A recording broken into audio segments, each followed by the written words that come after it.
Assalamualaikum warahmatullahi wabarakatuh. Selamat malam. Di sini saya akan mempresentasikan tentang atau menjelaskan tentang pemadam api otomatis dengan kendali suhu dan kelembaban ruangan menggunakan logika fusi. Ini disusun oleh Muhammad Nur Khairuddin dan Bakhtiar Rukman Al-Kafi, Prodi Teknik Elektronika Industri Politeknik Baja Tegal. Pendahuluan.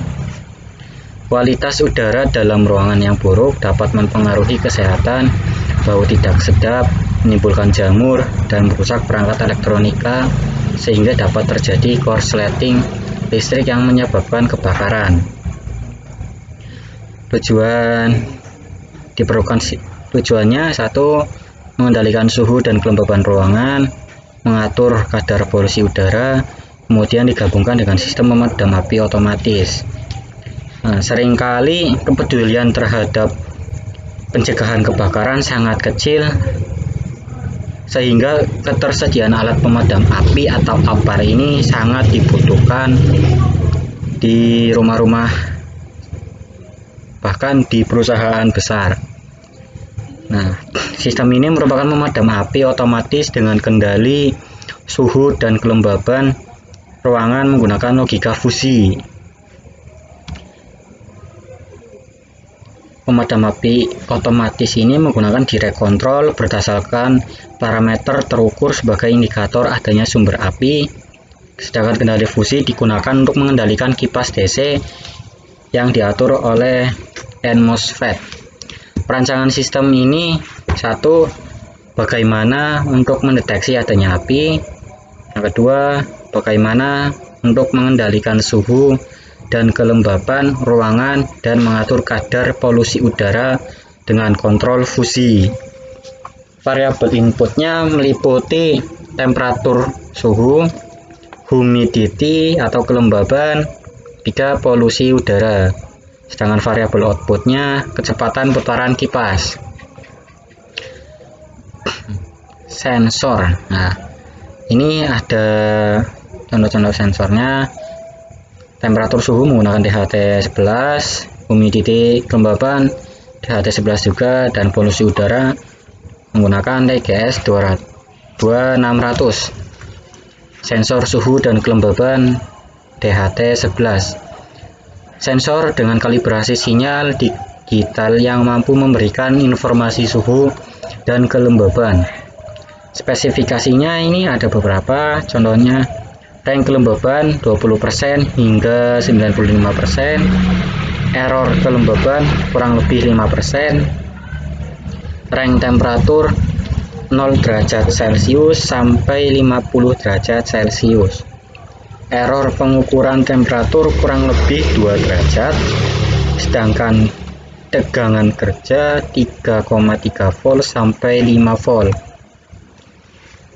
Kelebihan sensor DHT ini satu, sangat mudah digunakan bersama dengan Arduino, memiliki tingkat stabilitas yang baik, fitur kalibrasi yang sangat akurat, respons dan pembacaan data yang sangat cepat.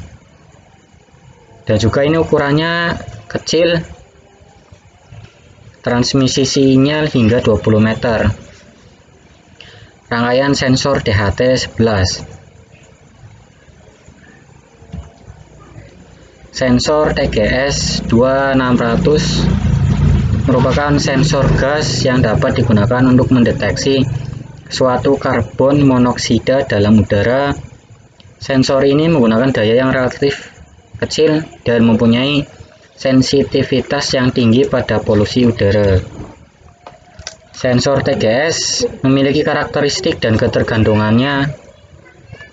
Untuk karakteristiknya sendiri itu satu, resistansi sensor yang ditampilkan pada berbagai konsentrasi, dua, resistansi pada udara bersih. Sedangkan ketergantungan resistansi sensor dalam udara bersih pada berbagai kelembaban, resistansi sensor dalam udara bersih pada 20 derajat Celcius.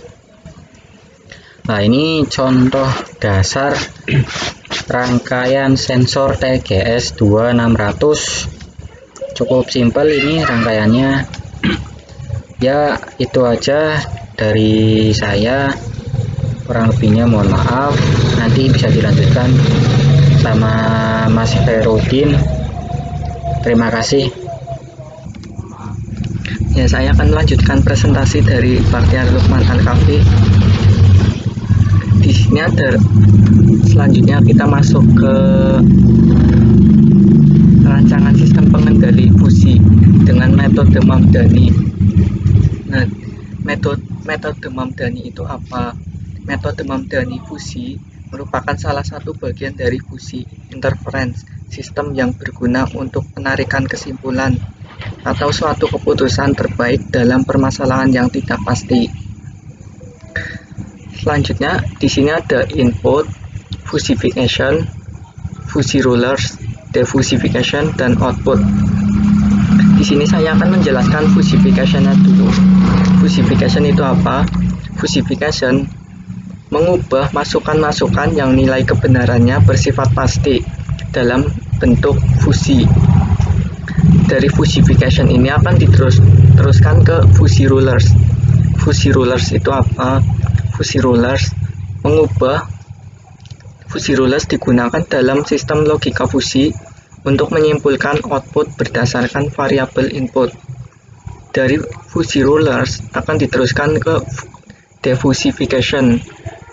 Defusification itu mengubah fusi output menjadi chips value berdasarkan fungsi keanggotaan yang telah ditentukan. Dari rangkaian tiga ini akan menghasilkan output. Nilai keanggotaan untuk fusification ditentukan oleh parameter pada tabel 1 dan tabel 2. Tabel 1 keanggotaan nilai masukan fusi rulers untuk PWM1, temperaturnya dari dingin, sejuk, hangat, panas, lembab, sedang, cukup, kering. Nanti dari angka-angka ini akan dijelaskan variabelnya. Tabel 2 ada keanggotaan masukan dan fusi rulers untuk PWM2. Ada aman, bahaya, kering, cukup, sedang, dan lembab. Dari huruf ini akan dijelaskan nanti. Nilai keanggotaan untuk defusification ditentukan oleh parameter dari setiap keluaran fusification. Nah, keanggotaan suhu. Nah, suhu dingin dari 10 derajat sampai 20 derajat Celcius, sejuk 10 sampai 30 derajat Celcius, hangat 20 sampai 40 derajat Celcius, panas 30 sampai 40 derajat Celcius. Keanggotaan kelembaban kering 20 sampai 40% RH. Nah, RH itu apa? RH adalah relative humidity. Nah, RH-nya itu kering 20 sampai 40 RH, cukup 20 sampai 60% RH, sedang 40 sampai 80% RH, lembab 60 sampai 80% RH. Keanggotaan gas CO dari 0 sampai 100 ppm termasuk aman. Begitu juga dengan bahaya dari 0 sampai 100 ppm. Nah, keanggotaan PWM1 dari P1 0 sampai 17, P2 0 sampai 34, P3 17 sampai 51, P4 34 sampai 68, P5 dari 51 sampai 85, P6 68 sampai 102, P7 dari 85 sampai 119, P8 102 sampai 136, P9 119 sampai 153, P10 136 sampai 170, P11 153 sampai 187, P12 170 sampai 204, P13 187 sampai 221, P14 dari 204 sampai 238, P15 dari 221 sampai 255, P16 dari 238 sampai 255. Nah, keanggotaan PWM2. Keanggotaan PWM2 dari P yang A, variabelnya min 25 sampai 45, P yang B 10 sampai 80, P yang C 45 sampai 115, P yang D 80 sampai 150, P yang E 115 sampai 185, P yang F 150 sampai 220, P yang G 185 sampai 255, P yang H dari 220 sampai 255. Oke, sekian presentasi dari kami. Kurang lebihnya mohon maaf. Wassalamualaikum warahmatullahi wabarakatuh.